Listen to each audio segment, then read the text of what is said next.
Accord entre Bernardo Silva et le FC Barcelone. Tous les détails dans cette vidéo.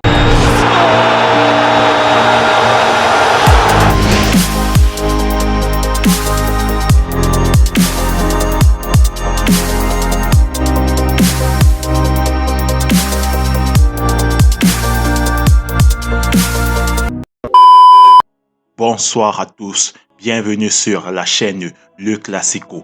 Pensez à vous abonner, à liker et à partager si jamais vous aimez mon contenu. Dans cette nouvelle vidéo, nous allons parler du transfert probable de Bernardo Silva de Manchester City vers le FC Barcelone. Car en effet, ce n'est plus un secret pour personne. Le FC Barcelone est très intéressé par polyvalent milieu de terrain portugais et aurait déjà entamé les négociations depuis le début du mercato. Cependant, City demande énormément d'argent. On parle de 80 millions d'euros. Pour moi, évidemment, c'est trop cher. Et si ça ne dépendait que de moi, je ne serais évidemment pas allé le chercher. Parce que, en fait, le milieu de terrain n'a jamais été une réelle priorité au Barça. D'ailleurs, je vous l'ai dit dans plusieurs de mes vidéos en début de mercato. Et si le Barça a de l'argent, je préférerais que l'on investisse dans des défenseurs. Ce serait un mercato qui me semblerait plus cohérent avec les difficultés que l'on a rencontrées l'année passée. Et c'est d'ailleurs ce que le Barça a fait durant ce mercato. Et il l'a même très bien fait avec des arrivées de Jules Koundé ainsi qu'une future arrivée de César Azpilicueta. Mais pour moi, l'arrivée de Franck Kessié est surtout un luxe. Attention, ne me faites pas dire ce que je n'ai pas dit. Franck Kessié est un très bon joueur et surtout un profil différent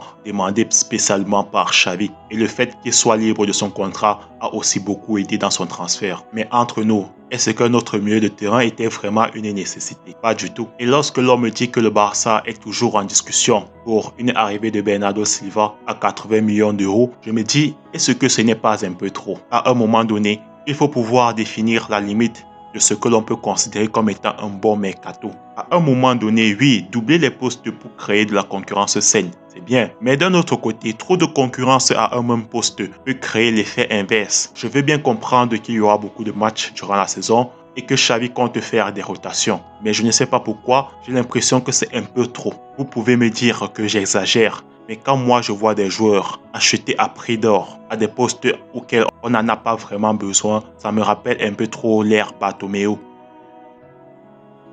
Ok, c'est vrai que ce transfert est aussi beaucoup lié à un futur départ de Frenkie de Jong, qui a une forte valeur marchande et qui intéresse énormément de grands clubs, notamment Manchester United, qui a d'ailleurs fait une offre au Barça durant le mercato. Mais l'idée de rejoindre un club qui ne joue pas la Ligue des Champions ne semble pas vraiment intéresser de Jong et qui peut l'en vouloir. Après s'être battu avec le Barça toute la saison passée pour pouvoir se qualifier pour la Ligue des Champions, ce serait vraiment horrible de la part des dirigeants catalans de l'obliger à rejoindre un club qui ne joue pas la Ligue des Champions malgré la présence de son ancien coach Erik ten Hag, qui a d'ailleurs spécialement demandé sa venue. D'ailleurs, on sait aussi que Frenkie de Jong rêve de titres et de trophées. Il l'a dit de nombreuses fois durant des interviews. Donc pourquoi rejoindrait-il Manchester United, un club en difficulté à Premier League, un championnat dominé par Manchester City et Liverpool? D'ailleurs, on dit que la seule préférence du joueur en cas de départ serait le Bayern et rien d'autre. Et quand on sait que c'est un joueur qui veut remporter des trophées,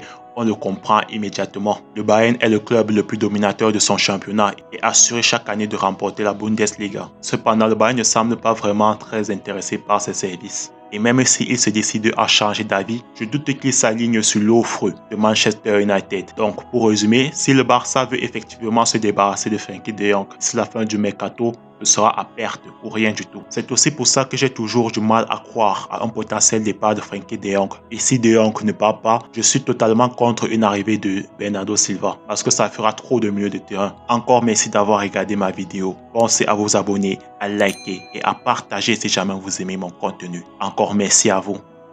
Ciao.